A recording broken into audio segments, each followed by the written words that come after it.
mama aproape chiar și în vis, cu ochii lui mari și zâmbetul pe vis.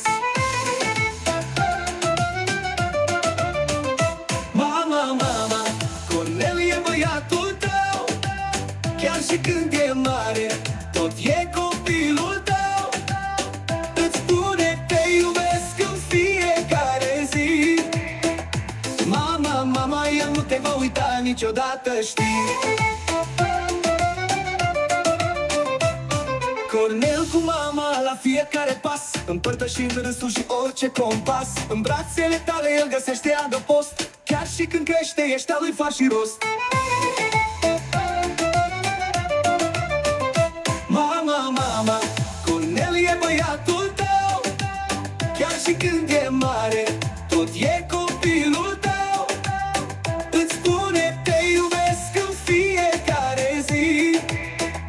Mama, mama, el nu te va uita niciodată, știi. Cu fiecare poveste și sărut pe frunte, Cornel îți arată că nu te va dezamăgi. Pentru el este steaua care luminează noaptea. Mama, mama, tu ești dorința lui cea mai mare. Mama, mama, Cornel e băiatul tău, chiar și când e mare, tot e copilul tău. Îți spune te iubesc în fiecare zi. Mama, mama, el nu te va uita niciodată, știi.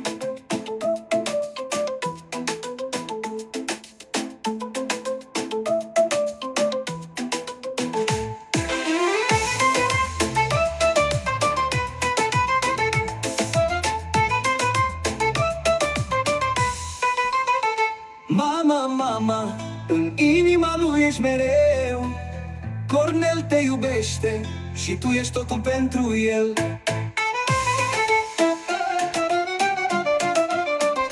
Mama, mama, Cornel e băiatul tău, chiar și când e mare, tot e copilul tău. Îți spune te iubesc în fiecare zi. Mama, mama, el nu te va uita niciodată, știi. Mama, mama, în inima lui ești mereu. Cornel te iubește și tu ești totul pentru el.